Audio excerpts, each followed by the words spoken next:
welcome everybody. February the 6th, 2022, 179th edition of Speaking of Zane. Speaking his name, keeping his memory alive by speaking his name. Good to have you all in there tonight. Got my buddy Steve Shirley in there. Hey, Steve. Ken's in there from Florida. Hey, Ken. My Aunt Cindy's in there from over in Alabama. There's my old commanding officer, Colin Krim. Hello, sir. How are you? Good to have you in there. My Aunt Paula. Hey, Aunt Paula. And the Hillmans. All right. Let's see. Can everybody hear me okay? Let's see. Somebody give me a thumbs up or an okay if you can hear me. Need a quick sound check. Hopefully you can. All right. Ken says I'm good. Well, hey, Jimbo Miller. Yeah, I know you you are probably tuckered out, didn't sleep well. Okay, Aunt Paula, good. All right, everybody's got me. Okay, well, Jim, I know Jim has, yesterday was the 6th anniversary of the passing of Jim's wife, Deborah. And I remember here we are grieving our son, Zane, who passed on the Sunday. And then just about 5 or 6 days later, I see the note about Jim's wife passing. And I was like, wow, just incredible. But Jim, we're thinking about you, buddy, and know that you miss Deborah. All right, there's Katie Aaron up in Michigan. Hey, Katie and Matt. Good to have you all in there for sure. Kind of waiting on my wife to join. I think she's in there. But good to have everybody in here tonight. Probably a pretty quick edition of Speaking of Zane this week, although we do have a few updates. The most of the COVID symptoms seem to have abated here at the wonderful McDonald Insane Asylum. But Lori's feeling much better. Hannah's back to work, so I think everybody's okay. And Lori's mom is. I know, Jim, and just a few days later, it's terrible. But yeah, so Lori's mom will be here not this week, but the next. I think she's coming on the 13th. And she'll probably be joining us here tonight. But that's the big event we've got coming up on the calendar is Lori's mom coming out for a week on the 13th. So I guess it would be next Sunday night. So next Sunday night for Speaking of Zane, I guess she will be here. There's Jonathan Peters. Hey, man, how you doing? Good to have you in there. All right. Well, let's see. This, I mentioned Jim's wife passing as we were doing all the coordinating for Zane. And then, we get the news about Jim's wife and man, it's crazy. And then, so that I talked all about that last Sunday and, Monday was the actual day, Monday the 31st. And Lori and I, took a drive out to the cemetery on Monday to spend some time with Zane, and Lori put a nice arrangement out there. Valentine sort of hearts kind of theme arrangement there, and we spent a little bit of time there, and we just sort of reminisced about our first visit there. Which would have been on, February so it would have been the Tuesday, I think. So probably the February the 9th, I think, was his funeral. Is that right, Lori? I think. But yeah, February the 9th was his funeral, and that was an incredible experience that I never want to have to do again. But we ended up after the funeral. Um, I mentioned this last week, driving out to the cemetery and snowing, and our first visit out there, and it was snowing. But anyway, so that'll, the anniversary of us burying him will come this week on Wednesday. Might run back out there, but yeah, it was something I'll never forget. There's my dad in there. Hey, Mac Marine, good to have you in there. I saw you got a new project going, or kind of an extension of the last project, but I can't wait to see it. All right, so let's see what we got here.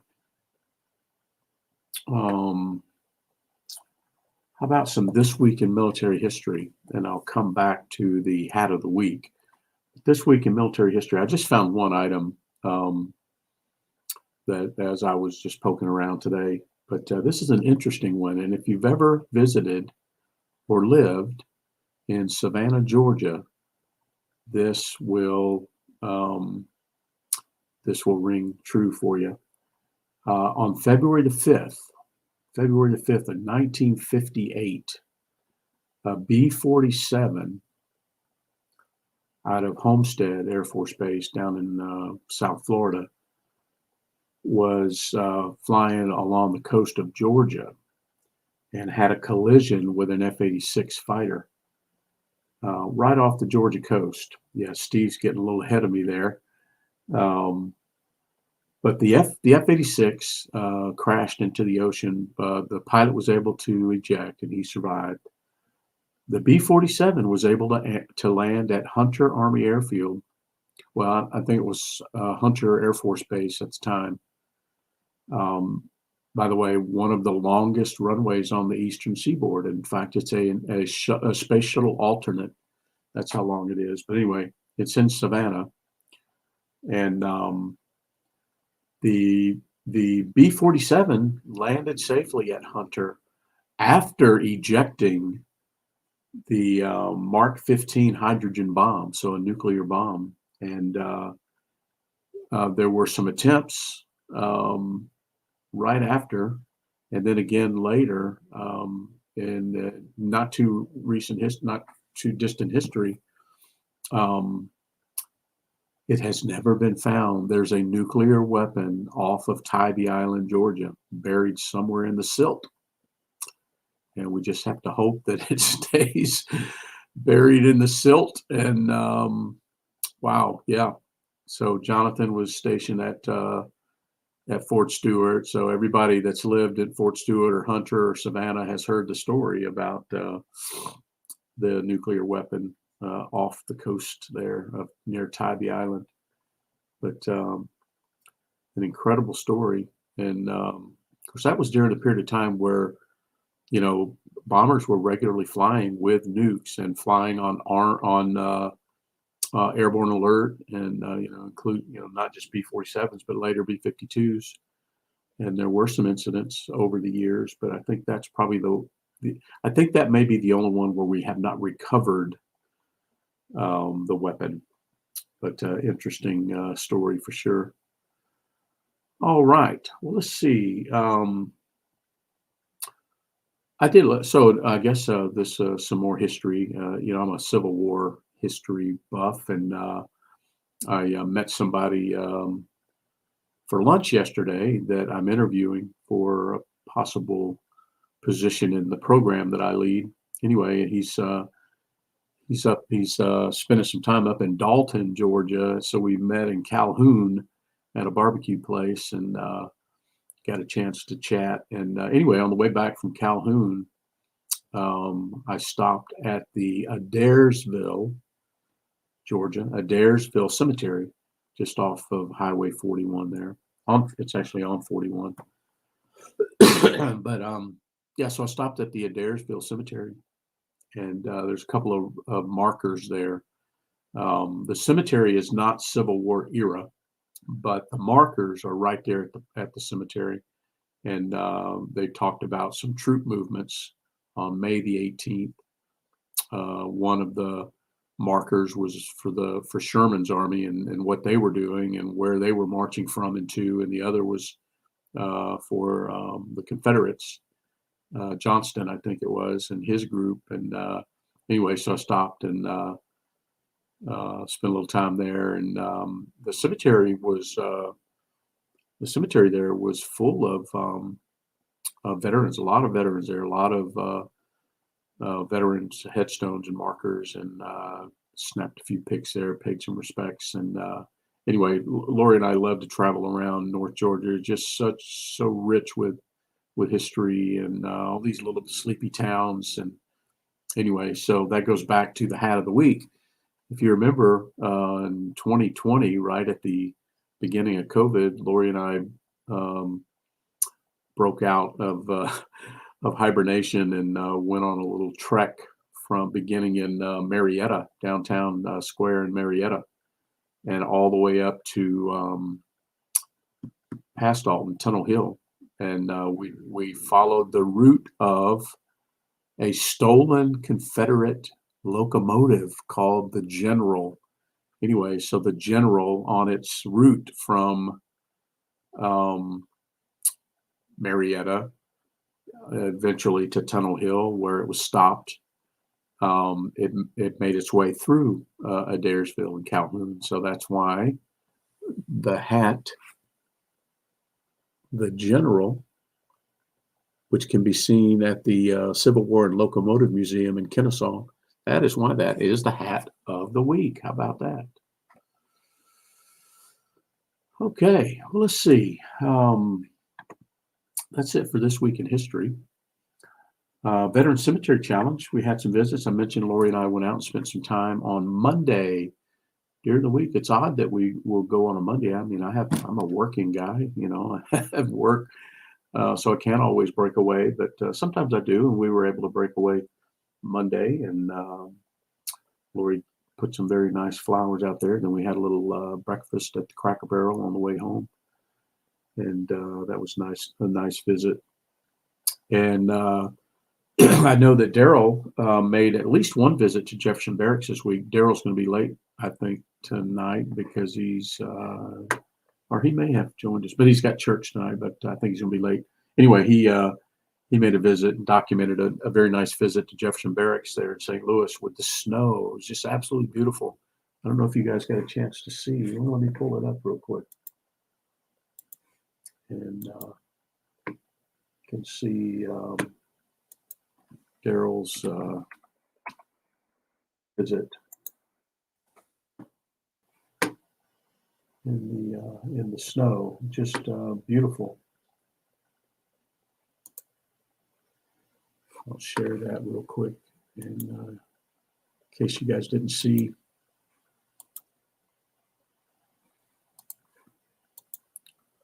Here we go. Give me a second here. There we go. There's his wife, Wanda. We had, pretty good bit of snow they had there in St. Louis, the St. Louis area. You can see just as far as the eye can see there at the cemetery, snow. So Daryl gets credit for a visit there. And Jim said he didn't plan to stop by, but he just felt compelled. He was out visiting his wife, Deborah, that we just talked about, and on his way. James, I'm ashamed to say I don't know exactly where Deborah is buried, but anyway, on Jim, on his way back home, he stopped by Omaha National, as he frequently does, and paid his respects to our fellow crew member, Todd Vanderwerken. So, Jim, thank you for always doing that. I'm looking forward to getting back to Omaha sometime and going to see Todd again. All right, and so then I stopped by Adairsville yesterday. There was a very nice story. Somebody, it may have been me, somebody put it in the Speaking of Zane Facebook group about on Tuesday, it was last Tuesday, February 1st, the remains of Petty Officer First Class Thomas Bruner were buried at Indiantown Gap National Cemetery. in Lebanon County, Pennsylvania. Bruner passed away in December in Lancaster County, Pennsylvania, or Lancaster County, Pennsylvania. He was 68 years old, but no one ever claimed his remains. But some people in the county there stepped up, and they ended up having a dozen or more people attend his service. So I love those stories. I tell you, nobody should go alone. That's for sure. So let's see. So we had that means we had 1, 2, 3, 4. We had 4 visits this week. And that'll take that to 566 visits. And I'm counting Adairsville Cemetery as a new one because even though Lori and I have gone through there, we haven't stopped there. And so I'm going to add that one as a new one. So we had 4 visits and one's new. So we have 566 visits and to 150 different veteran cemeteries. How about that? Good stuff. Look at my cousin Toby's chiming in there. Congrats on the weight loss. Yeah. Well, it's I'm mentioned it I think last week, but I am down 22 pounds. 22 pounds. That's some people at work have told me my face looks a little bit thinner, not as chubby as it usually looks, but 22 pounds. And here's the thing, I haven't even begun exercising yet. I need to, because you know what? Walking is better for burning fat than running is. I saw that on the internet, so I know it's true. No, there's some mitochondria molecular activity that proves that. So I got to get the walking shoes on and do a little walking around the neighborhood. And I think I'll be able to accelerate the pace of my loss. So I've got a target goal. I'm not going to tell you what it is, but I have a couple of targets. Because one of the targets is aligns with this challenge that we have going at work. So, we form teams. There's 130 teams of 5 people per team, and there's some cash money and there was an entry fee, very nominal entry fee, but if you have a 10% weight loss, you get that fee back. So that's one goal is a 10% weight loss, and you get that entry fee back. That's kind of cool. The other is I can't let any of those young whippersnappers on my team beat me because I'm the boss. And so I will not be beat, whether I have to starve myself or not. That's the other. And then I have a goal of what I'd like to lose and maintain. So anyway, I tell you, I think Lori has told me this over the years, but it's true. I never believed it because I've never gone on a diet. But when you do it with somebody and you do it as somewhat of a challenge or a competition, it seems to be. Jimbo, hush your mouth, son. That would be an astronomical weight loss to get back in my flight suit. And I'm not sure I want to even think about that. But I'll tell you what, if you do, I will. I'll give it a try. But I think you're a lot closer to getting into yours than I am getting into mine. But it's hanging right over there across the room. But that would be something. But I think at my age, I'm almost 60 years old. I don't know that I could ever get back down. I don't know if it's physically possible to get back down to the weight required to stuff myself back in that pickle suit. I just don't know. But I'll be happy if I achieve those goals that I've set. I'll be very pleased. And I'll tell you, I have not felt hungry. I'm doing the low carb thing. I don't know if it's full blown keto. I don't know if it's carnivore. I'm not doing the macro counting. I'm not getting all crazy about those numbers. All I'm doing is not eating carbs and sugar. And 3 weeks in, 22 pounds down. I mean, I'll keep going that route without having to get too crazy about it and see what happens. Well, Dan, you were always skinny. He can still get into his flight suit. He was always skinny anyway. But all right, well, let's see what we got here. Thank a Vet Challenge. Thank a Vet Challenge. I had a thank you at the Kroger earlier today. That's the only one I know about. I looked at the Speaking of Zane Facebook group, and I may have just missed it, but I think we had one. We had one that I know of, so that takes us to 1,255 thank yous. And that's a pretty good number considering we didn't start this till a couple years ago, and we got a relatively small group of people. But that's 1,255 times somebody has heard from one of us. Thank you, or I appreciate you, or where did you serve, or what did you do, or and that's a cool thing. I tell you what, I'm having a blast doing that, and I thank you guys for doing it right along with us. All right, well, let's see what we got going on in the organizations category. Pretty much the same thing as last week. We've got a 5K coming up in July, so I got a little time to train there. Maybe I'll run half of it and walk the other half. But see, walking burns fat. Running burns glycol or sugar. Running burns the sugar. And makes you crave carbs. Walking is more steady. There's a molecular difference about what the body does when you walk versus when you run. So I've just convinced myself I'm a walker, not a runner. So anyway, once I get to walking, we'll see what happens. There's my Aunt Mary. Hey, Aunt Mary, down there in the Ocilla, Georgia area. All right, so yeah, so we got that 5K in July. Got a lot of time ahead of us there. The only other thing is My Warrior's Place. Lori and I are planning a trip down there. We got another work day planned for some of my coworkers, and that's about it on that front. We did have a couple of accidents this week, unfortunately. You know how we always say. Combat or war is inherently dangerous, but so is preparing for it. If you prepare like you're going to fight, it's dangerous. And unfortunately, we lost a Navy SEAL candidate after one of their, I think they call it their Hell Week. The Navy SEAL actually passed away. Terrible.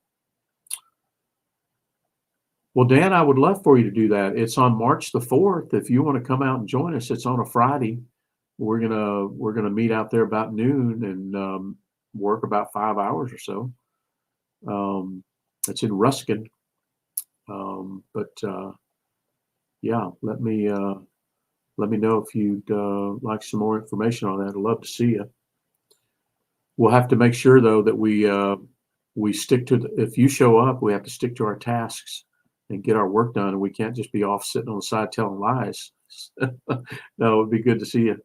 It won't be the last time. We're on a pace of doing that about every 6 months there.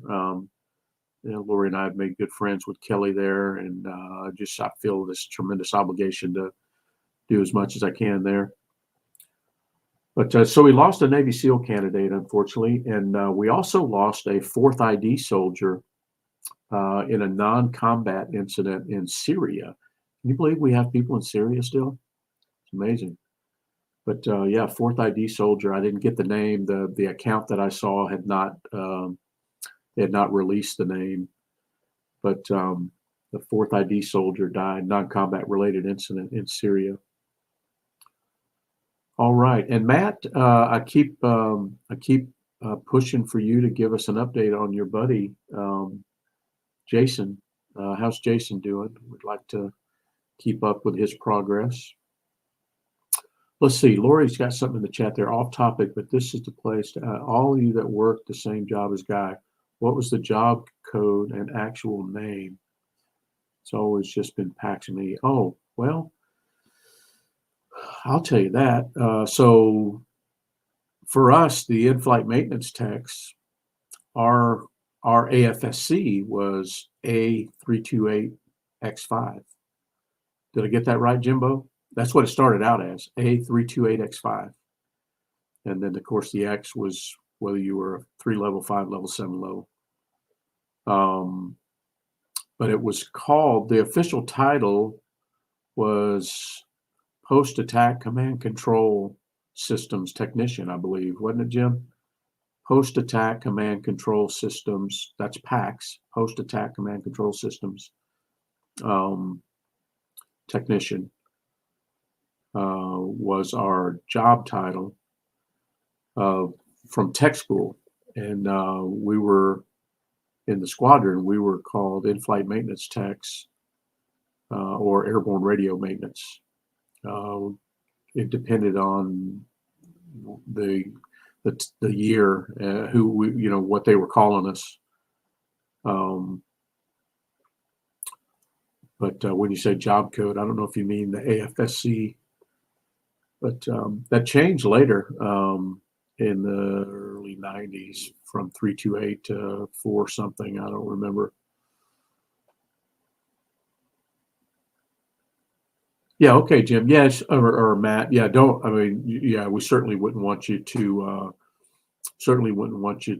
intrude or be invasive or anything, but just let him know there's a bunch of people thinking about him. And, we have a friend here in this group that has made it through the same thing he's going through. So if that's of any comfort or help to him, I know that Steve Shirley would be happy to, continue to follow the progress and sort of match up, how things went for him. All right. Well, let's see. Lori has found, let me tell you a couple things here. Lori has found some absolute treasures on Facebook. And you know that oftentimes I'll talk about things I found on Zane's Facebook page, because it's really kind of just like a digital diary of activities and stuff. It's just a blessing to have it to look back at. But Lori found, I don't know where or how she had to dig through, but she found some videos that include Zane. And she posted a bunch of them on the Speaking of Zane Facebook group. And they're just a treasure. I mean, okay, she says her mom found them. So I'd love to know where exactly they reside. I don't know if they're on Zane's page, but Lori's mom found them. And they there are a lot of them of when their little boy Colton, who will be 10 at the end of March. A lot of them are when Colton was, 8, 9, 10 months, maybe a year old. And they're just incredible. And then there's one she found of Zane.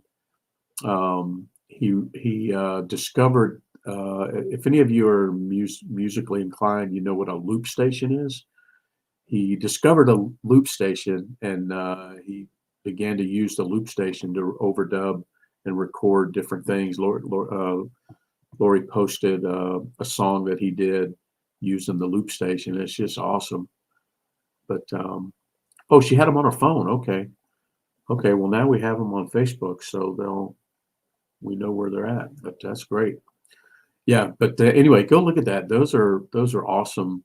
Speaking of his son Colton, he texted me tonight. His little guy Colton texted me and said, "Hey, Granddaddy," he says, "watching a movie right now, but can I call you later or call you tomorrow after school?" And I said, "Yes, call me tomorrow after school. I would love to talk to you." He says, "Okay, Granddaddy, I love you." And so he was our first grandkid, and he's almost 10. Just an incredible little guy. All right. And something else about Lori that I'm going to gather up. I'm going to gather up a bunch of pictures and, with Lori's permission, post them on the Speaking of Zane Facebook group and talk about them, or let her talk about them in an upcoming edition, because she's done some genealogical research and found some of her relatives, her grandmother, her grandfather, great-grandfather, and grandfathers who served in the military. And it's just fascinating what she's been able to uncover. So she's getting a really good few of filling out the family tree, but she found some really interesting documents about her grandfathers who served, and just fascinating stuff. So once she's ready to reveal all of that, we'll put it on the Facebook group. But it's just absolutely fascinating, and for to go this deep into your life.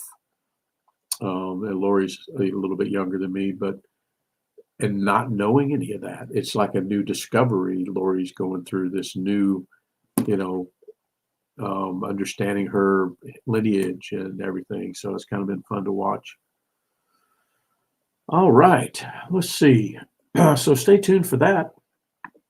But that is it for tonight. I didn't see Daryl join us, but he did tell me he was going to be running late at church tonight. So Daryl will watch the replay. I know that he will. But well, I sure have enjoyed it tonight, as I always do. And I tell you, I can't thank you enough for joining us regularly. And as I've mentioned time and time again, this is the only therapy that I actively pursue. And it warms my heart to know that there's people that are willing to sit still for a few minutes and remember Zane and talk about other matters related to serving in the military and whatnot. So I sure appreciate you guys coming along for the ride, and have a great week. Make it a great week. I tell you, nobody's guaranteed tomorrow. So get out there and make it happen. And we'll look forward to seeing everybody again right here next Sunday night. Now, listen, Lori's mom's coming in Sunday night about, I don't know if it's 5 or 6 o'clock. So I don't know if I'm going to go get her, if Lori's going to get her, both going to get her. But anyway, we'll adjust, speaking of Zane, start time if we need to. But anyway, we'll look forward to seeing everybody right back here next Sunday night for Speaking of Zane. Have a great week. We'll look forward to seeing you.